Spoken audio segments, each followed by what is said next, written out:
Guys, yesterday I went with... You ate tacos.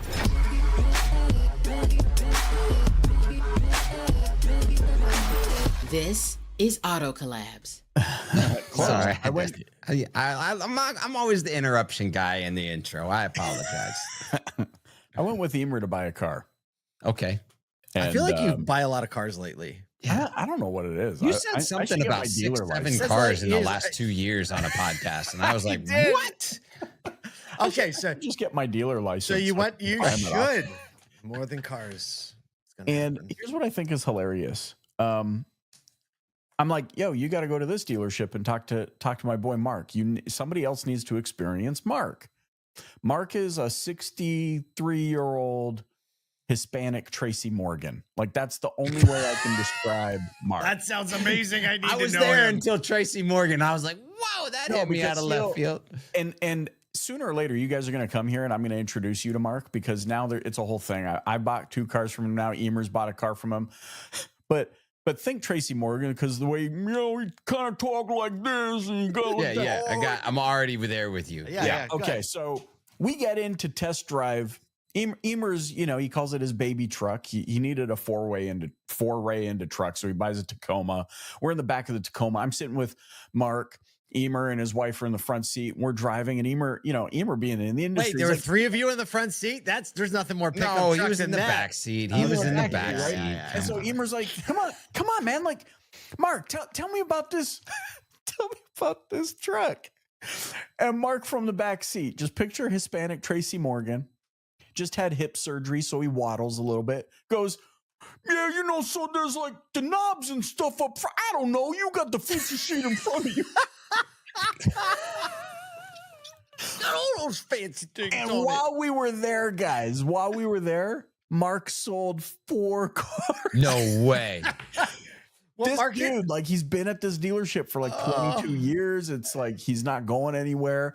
And I think he's got the shtick down. Like, people have to just come and experience It's Mark. just the thing. Like, and I've been dying to tell you guys about this because I need everyone now to experience. Someone needs Mark to run around and throw this guy on social, because I can already see it's probably amazing, but he the way he waved his hand, and we're in the back of this Tacoma. I don't know. You got like the in front of my features, face. yeah. Well, I guess it's got the knobs and like I don't know. You got the feature sheet in front of you, man.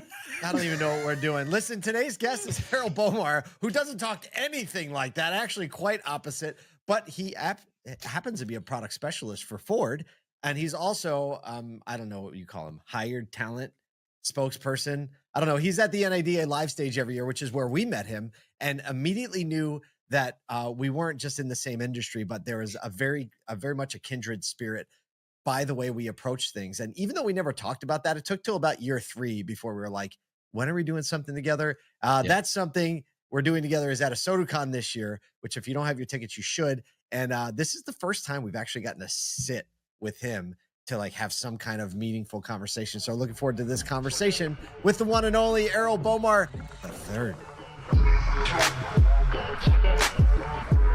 Erroll, our friend, thank you so much for joining us today on Auto Collabs. What's up, guys? How's everybody doing? Oh, I'm doing wonderful. Doing so good. Do better now that you're here. Look, man, this has been a long time coming. We've never had the chance to actually sit down and do some real content together, but our paths have been crossing for the last several years at the NADA show. We just got to spend some time together, albeit brief, in New York City when you're in town for the auto show. We were there for the JD Power Forum. And so, man, it's just good to have you here. And you're in New York for like a while right now. Yes. So the New York show is normally 2 weeks. So I put boots on the ground on the 15th. And then I'm not wheels up until the 28th. So it's a good little stretch. But what's funny is our meeting in New York was, I think, purely in New York fashion. It was like quick pace on the go. But we got the job done. That's what was crazy about it. Like it was all of the quintessential, like, we'll meet on the rooftop bar. We'll be in and out in a couple seconds. We're going to this party that you don't know about. You may or may not be invited. Come on in. Right. It's going to be fine. I'll get you in. Look, there's this element. Let me just say this. When you meet other people who understand how to move around, like I say, move about the cabin, right? Yes. You know it. Like we're going to be at this address at this time, and they're coming in from all over the country, sometimes all over the world. And you just know, like, people know how to get to a place. That's How it. you. That's how you kind of can identify, like, oh, we understand each other. Absolutely. There's nothing worse than like you give somebody all of the information, right? And you say, here's the place, here's the location, here's the link. And then they're calling and texting you like, well, where is it? How do I get there? And you're like, I've given you the roadmap. And so when you find somebody that can follow the roadmap, you're like, yeah. You know you're in trouble when they're like, do I need to set up an Uber account ahead of time? You're like, oh boy, we got problems. We got problems. Right. I mean, okay, so let's walk this back, because I think some people know you, and maybe if they've been to NADA the past couple of years, approached the live stage, seen that, or if they've been around the Ford like traveling roadshow of auto shows, they may have seen or heard your voice or things like that. But absolutely, give us the background of like why you landed in the automotive industry and are running around to events and speaking and doing all these things in auto. And how'd you land in this thing? Right. So 4 and no, I'm just playing. I like Kyle's question. So, how'd you land in this thing? Right. That's how it works, just so everybody knows. So. It is. And what's unique about it is it's definitely one relationship at a time. So originally, I've been in sales and marketing for well over 16 years, but that started in the automotive space. So I actually, out of high school, I had a job where I worked at Kinko's, and then that led me to another position to where I was the production manager for this dental PPO. I did all of their print work and all that good stuff. But that ended up landing me into the automotive space. And so I started in new car sales, Chrysler, Dodge, and Jeep, all the way back in 03, right? And back then it was 100% commission. You don't sell, you don't eat, whole 9 yards, right? And so that was a different industry, but it taught that tenacity, that focus, all of those things. And in that space, this was when, car sales were relationship driven. There was no social media. It was literally just being in the same location so that when people came back to you, they knew you were there. And then B, it was building that relationship so they would either share your information or come back to you. Like, we did the birthday cards and anniversary cards and thank you card. Like everything was building that relationship out. And so that taught me a lot about the importance of the relationship piece, right? Because one relationship leads you into the next. So fast forward, there was 2 gentlemen that that mentor me in that space. Both of them, one had been at the dealership for, at that time, 20 years. The other one had been at the dealership 18 years, same dealership. And just watching them in the relationships built. One of the guys, he actually went to Jordan for 2 weeks, 2.5 weeks out of the month, came back, and you know how the end of the month is in the auto business. I watched this guy sell 19 cars in 6 days. Wait, just literally. Jordan as in the country? Jordan is in the country. Yes. Okay, so just wanted to be clear on that. Right, absolutely. So he leaves, comes back, 18 cars in 6 days, and literally just picking up the phone. Hey, your car's ready. Come pick it up. Hey, your car's ready. Come pick it up. Hey, your car's ready. Come. You're just like, I'm like, what is going? But it was because of the relationships and the fact that he knew his client base. So he knew which customers were coming up for lease, which ones were ready to purchase. So he just had a system. And so fast forward, I ended up leaving the automotive space. But during that time, I got introduced to auto shows because we did a thing called walkarounds. And so as a walkaround, it was basically how you presented the vehicle to the consumer. And there was certain points you had to hit. You start them on the passenger side, land them in the driver's seat, you're ready to hit the road, right? That's what I'm talking about.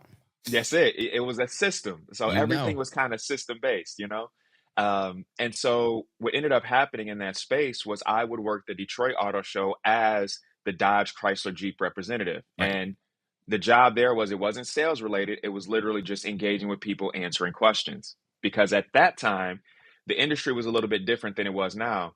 At that time, those folks that worked the auto show were considered more spokesmodel. That's kind of the term that was used.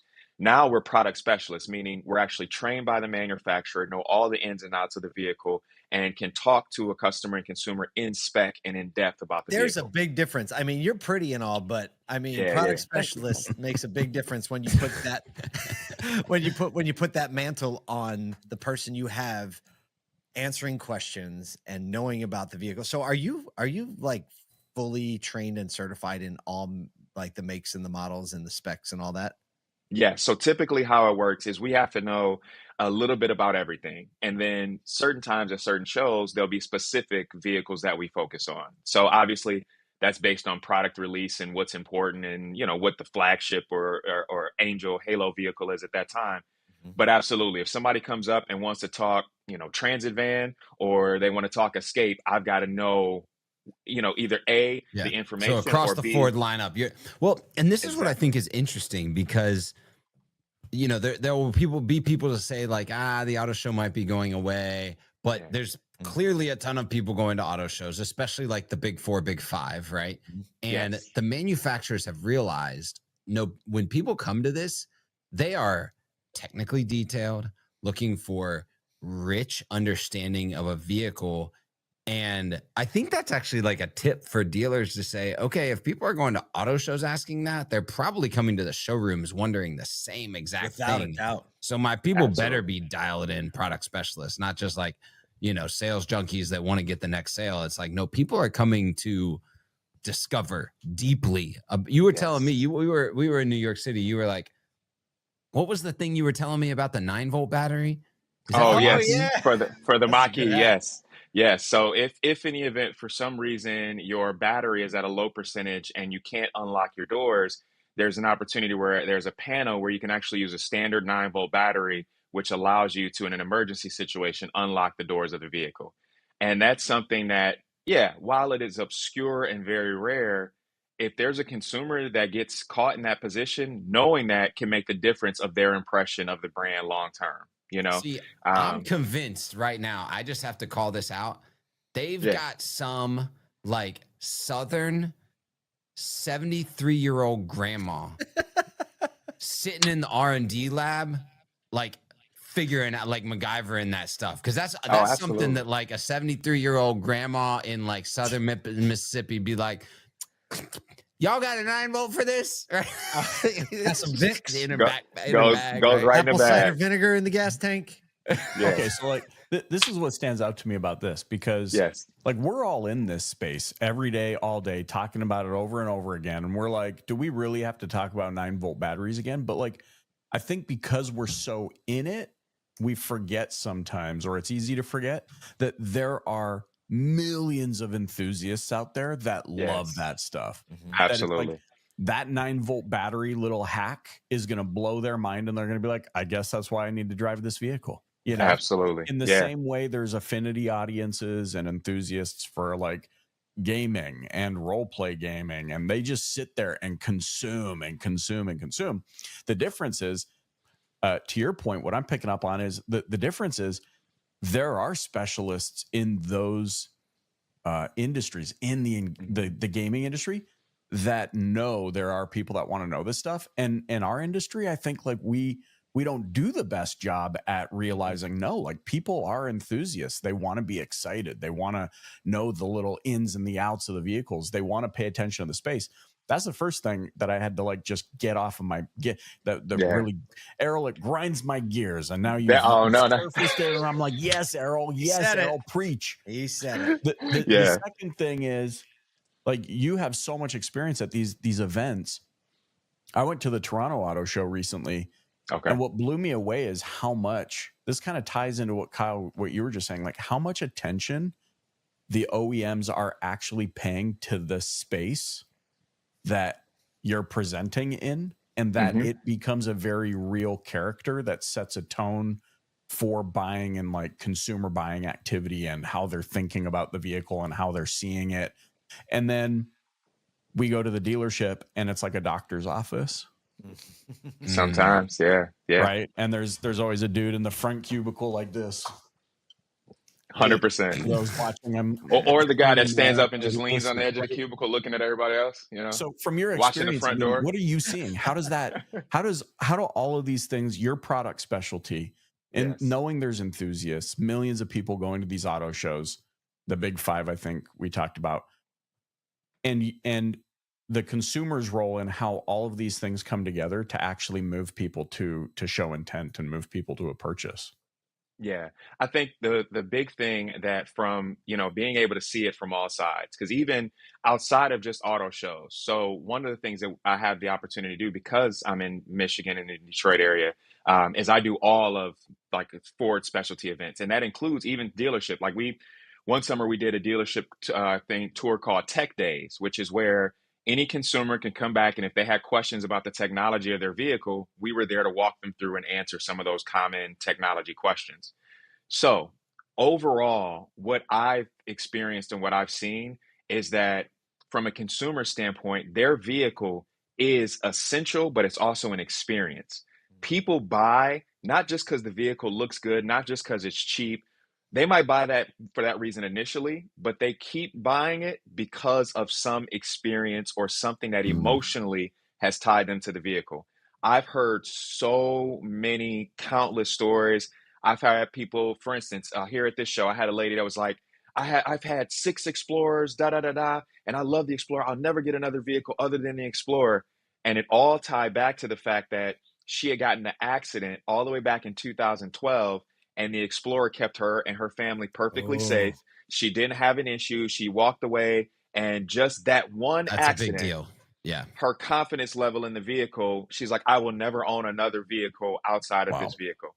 And so I think while that's really important. Like we key into the existential moment of the purchase a yeah, lot in auto, but like keying into the existential moments that happen along the way of the ownership. Actually, I remember there was a Mazda did this whole this was probably 2018, did a whole commercial series around the existential moments of yeah, I ownership. remember that. yeah, I And remember it was like, oh, like this, it kind of moved from like, the Mazda 3, the small car, to the CX-5, you got a family, yeah, to the midlife crisis Miata, but it was like, oh no, the journey of owning a vehicle, whatever brand it is just as important, if not more important. So you go back to like the relationship selling, thinking about the birthdays or the anniversaries.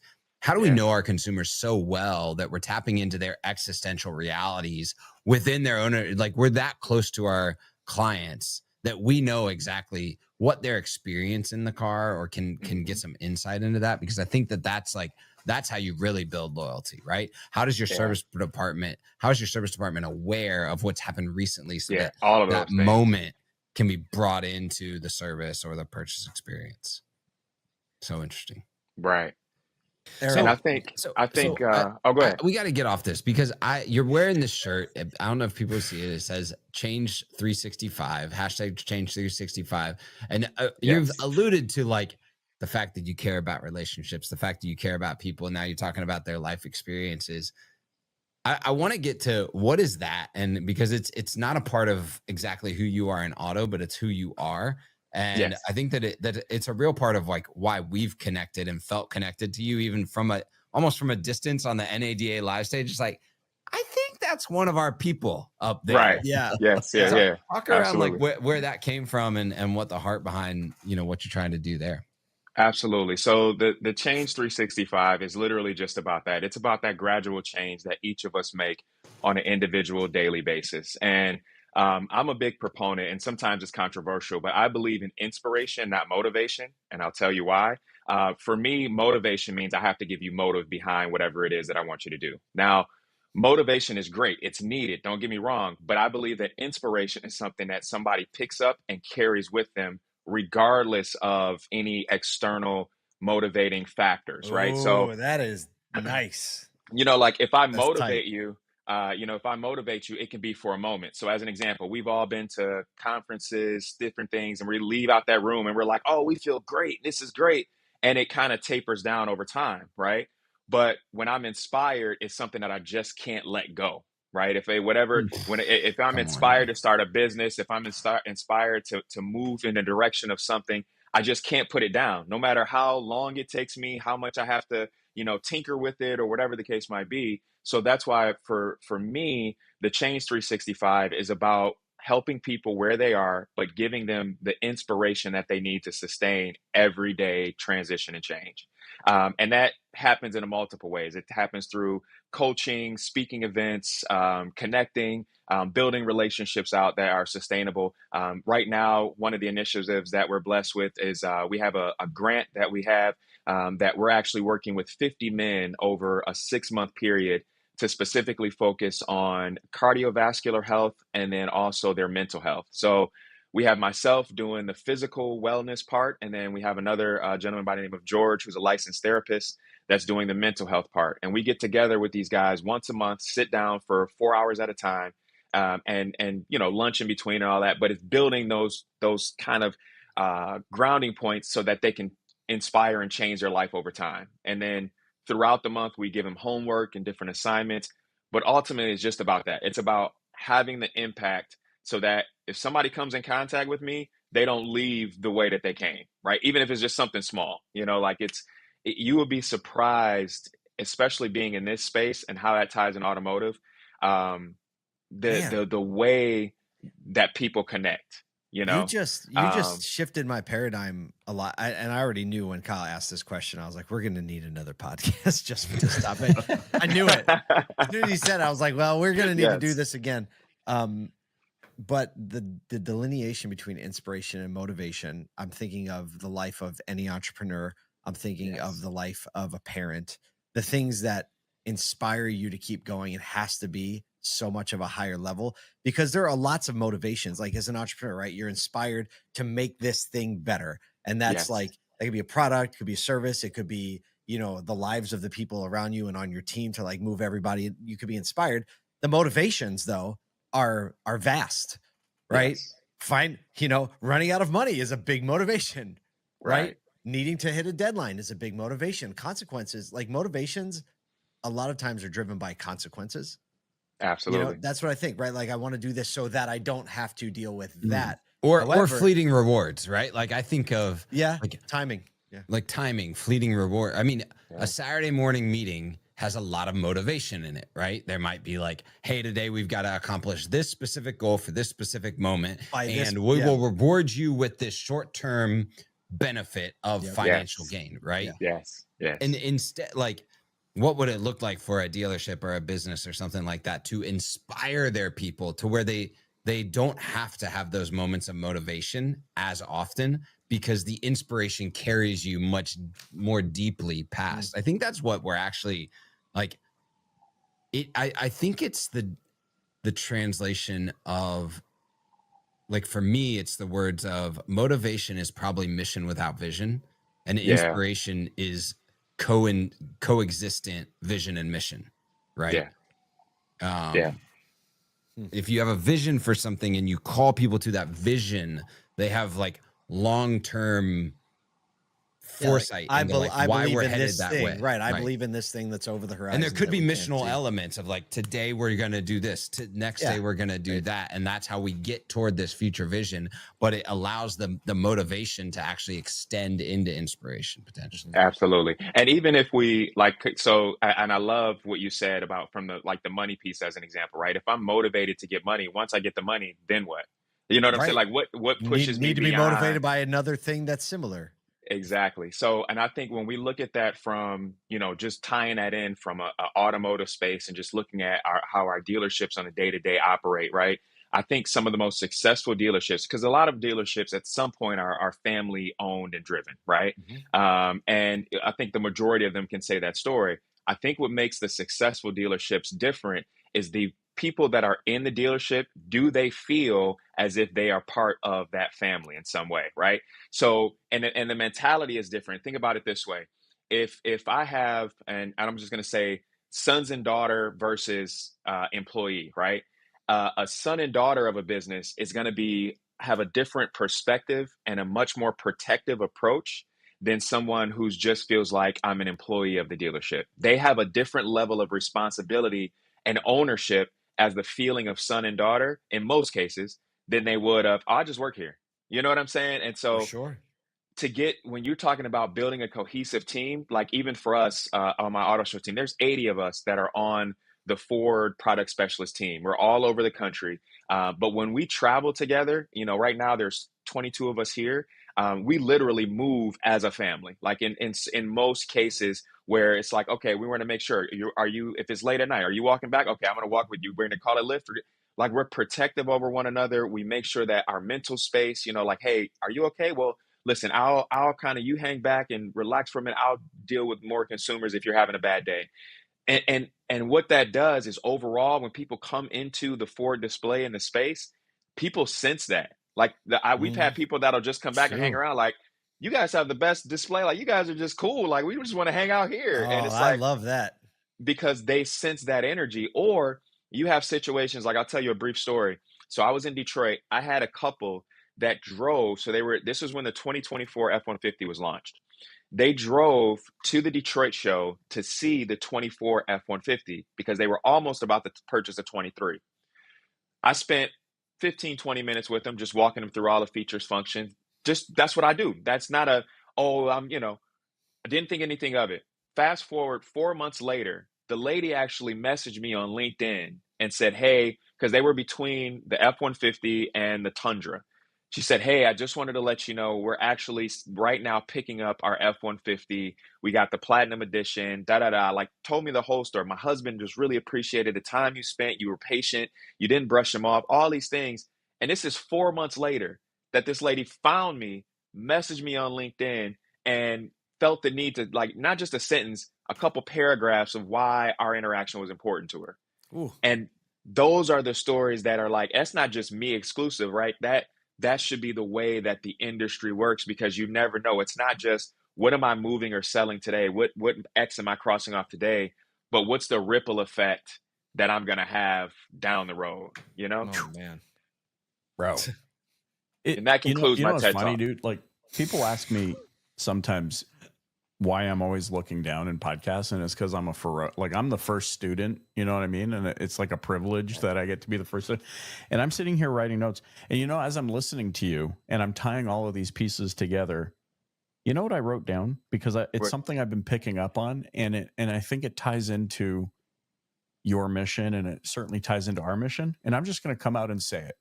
The boys know I get one controversial statement of the day, and I'm going to use it on this one. Let's go. People are lonely. Mm.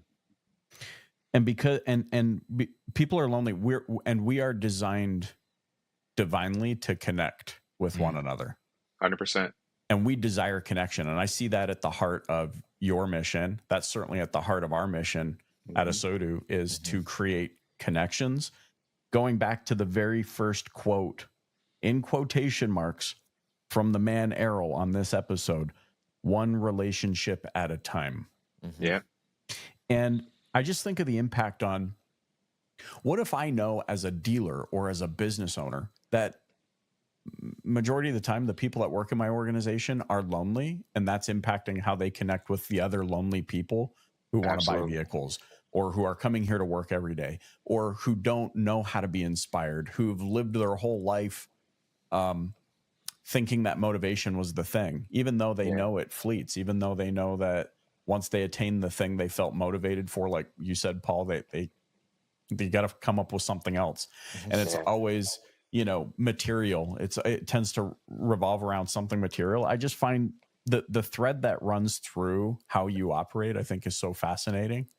And it comes down to, we live in a world where I think a lot of people are lonely and they desire connection. And when you recognize that, be the one who is worthy to be connected with is like such an important thing. So I just I'm hopping in, and I'm going to close us out here. I just wanted to thank you for that. I think it's tremendous. I think that's a huge mission. And I see how it rolls its way into, like Kyle said, it's not like who you are just in automotive. It's just who you are.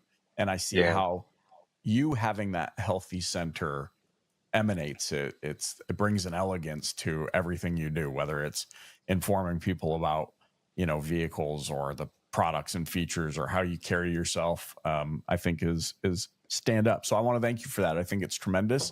And also, man, just thank you for joining us on Auto Collabs. How can those listen and connect with you? So across every platform, the Change 365, that's Instagram, social, the website, any of those things. Obviously, you can look me up by name. There's only a handful of Errolls in the world, so Erroll Bomar. If you look me up on LinkedIn, but if you type in on any social the Change 365, you should find me and pull me up. So and you can it's also pretty simple. and you'll also be able to find Erroll at a SodaCon. Hey. Doing a Sodu Unscripted, which we didn't talk about that. We'll talk about that another, which is an interview series where you're going to get to schedule and sit down with him, and he's going to ask you the fun unscripted questions that people really want the answers to. And you might feel a little bit less lonely after that, is what I'm guessing. There you go, Erroll, man. Thank you so much for joining us on Auto Collabs. It's been great. This is awesome. I think if I'm going to put this out there, this is part one. You know how a great podcast always have part one, then they go part one. So we gotta schedule a date, and we gotta do a part two. Like we gotta keep it going. Sounds good. Take care of New York City for us. You too, guys. It's great talking to you. I'll see you soon. Okay, One thing's for sure. Yeah, we need another podcast. One thing's for sure. Part 2's coming. We're going to do it in person. And we're going to make coffee, and it'll probably be a 2-hour podcast, and Michael Cirillo is going to make us all cry. That's going to happen because he's going to be like, you're seen, you're loved, you're cared for, you're known. Michael's like, controversial You're not lonely, right? People are so lonely. And like Mark, we'll all sell 4 cars while we have the conversation. I'm down for that. Probably, because Errol's going to tell us about the 9-volt battery in the side of the car, and everybody's going to like, I love stuff like that. Happened. I live for little hacks like that. I want to know the little like thing, you know, like the Haagen-Dazs or whatever it is, Ben and Jerry's. You take the lid off and the spoon's under the lid and nobody knows, and then you know, and you're like, what? I love little things like that. There's a spoon under the lid. See? Boom. See? Oh no! People like the little ones they have at the little hotels. ones, the little guys, Oh, the little yeah, guys. yeah. Yeah. I was thinking Ben and Jerry's, and I was No, it's like the little that got wood away. one. You get a sliver on your tongue when you eat it. Yeah. Ice cream tastes better off a wood spoon, hands down. For sure, It without really a doubt. does. Guys, that was has one, unreal. too. I love his energy. I love just the thread that you can tell. Like I know Kyle probably picked up on you picked up on it sooner than I did, but like you're like, there's a thread that ties the way this guy moves together. Like it's not, you know, we tend to so often human nature, like we focus on the thing. I am a product specialist. I go to auto shows. But it's like, I love the way you said it, man. You were like, but that's not who you are. Yes. Yeah. And we live in a world that so often it's like, oh, I'm just an entrepreneur. It's like, that's not who I am. That's a thing I do. You know what I mean? And I really like, I know we've been talking about a SodaCon a lot recently, but Paul and I had a young lady come up to us. I can't remember if it was last year or the year before at a SodaCon. It was the very last day. It was 2 years ago. It was the first year we were in Hanover, Baltimore area. And she came up to us. I won't tell you who it is, but said, like, looked at us both in the eye, like with tears running down her face, and said, I feel like I finally have a place. I feel like I finally am known. I feel like I can finally be friends with people in this industry. That's and not like constantly almost trying to be ejecting myself from it. Like I am immersed in it because of these 2 days. And I think there are at a SodaCon, you will have business leaders that are dialed in. You'll be able to sit in sessions that you will learn really, really practical stuff to do things. But I think that the reason why people come away from an event like that and take away things is because there are people there that will allow you to be seen, to allow you to feel less lonely, and to give you purpose and inspiration past how to sell more cars next Saturday. And that's truly a big deal. Change your life more than a paycheck will. Listen, this has been a good one. On behalf of Kyle Mountsier, Michael Cirillo, and myself, thank you as always for listening to Auto Collabs.